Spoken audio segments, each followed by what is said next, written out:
Hello, everybody. This is Danny from The Right to No Longer Exist. And first of all, I would like to apologize that we didn't make a podcast for October.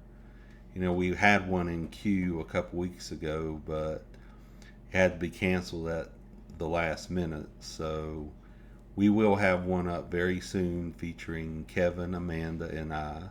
So we're very much looking forward to that. And also regarding my last video about my debate with a counselor, Fireball Fitness sent a link that I thought was really good. It talked about, you know, it, it showed a therapist who decided to quit and why he did. And he made some very good points. And I'll send that in the link below. But today's topic is going to be about debunking the logical fallacies of preventionists. Now, for the past couple of days, I've been scouring through their arguments, and well, they really don't have any. Um, their subjective opinions seem to be entirely based off of romanticism and emotions instead of reasoning and logic, which I think should win.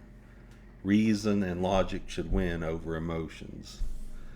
And also I found that, these people seem to have some kind of delusion of permanency as if we all could live forever. That's why they think they're saving lives. When you can't save a life, you can only prolong it. So without further ado, let's get to their arguments and my analysis of them. Now, the first one is very famous. Ending your life is a permanent solution to a temporary problem. But for a lot of people, well, first of all, there's no such thing as a problem-free life. Life always comes with problems. Some people can manage them, others can't. So, of course, permanent solutions is very appetizing to a lot of people. There's nothing wrong with permanent solutions if they're done right. Here's another one. Choose life. I hear that a lot within the preventionist community. Well, first of all, life was chosen for you. And second of all, it doesn't last forever. You can only choose to remain sentient for so long until, the natural process, destroys your body from the inside out. To quote one of my favorite songs from Typo Negative, everything dies.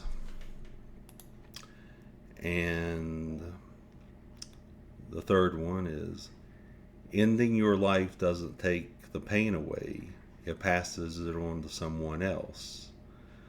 Which sort of,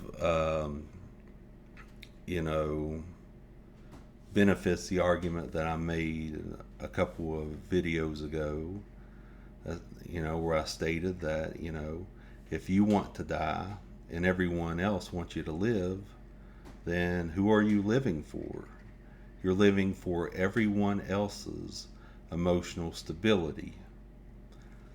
And, and these people are not even aware of it. They think they're doing good. They're attached to you. So, of course, they will mourn, after you die. But with life comes loss, right?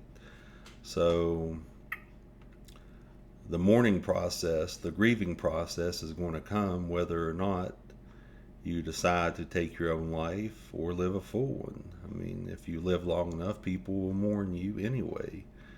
And also, you'll mourn a lot of other people. And also, the fact that we don't have peaceful methods, uh, is going to make the mourning process the grieving process a lot more difficult, especially if you walk in on a loved one who died of a gruesome death. Uh, is taking the easy way out. Okay. Well, like I said, we don't have access to peaceful and reliable methods. So, yeah, suicide is not an easy way out. It's very painful unless you have the right stuff. And I would love to have live in a society where people could take the easy way out, and that's what we are fighting for. Another one is it's cowardly and selfish, which is a very cruel thing to say. You're trying to humiliate people.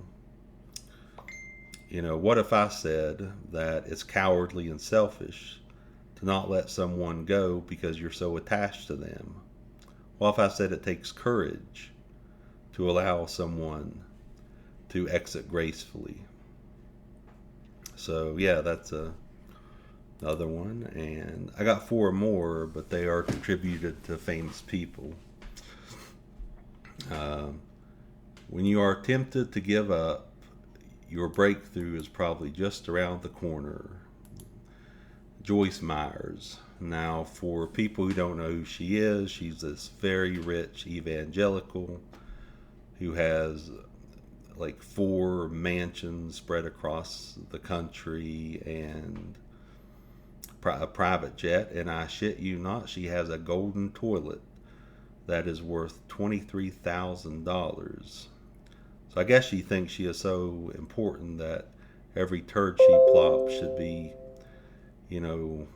should touch precious metals. So yeah, we can't take her seriously.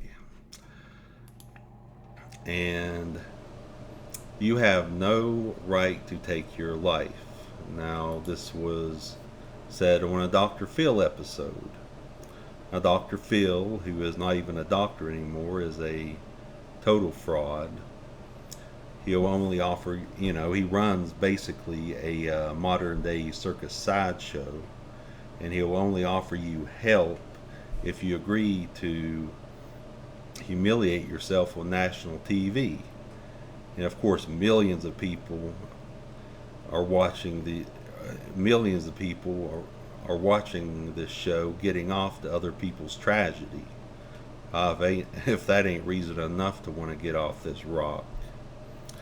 And the last one is kind of sad. Think of all the beauty that is still left in and around you and be happy. Now, Anne Frank wrote this, and we all know how tragic her life was. She died of typhus in a concentration camp. So yeah, I mean, there is a lot to be depressed about in this world, and nobody has the right to tell you that you are wrong for believing that life sucks. Nobody has a right to tell you that you're wrong for wanting to die. We live in a very optimistic society, and if you're not chasing rainbows, it's a very lonely and cold world. And if you dare take off the rose-tinted goggles and try to look at the world for what it is, society will do everything to slam them back on you, even if they have to use Gorilla Glue to do it, so to speak. So, I know it is, this was a little ranty, but that's my thoughts for today, and thank you for your patience. We will be producing something very soon. Thank you.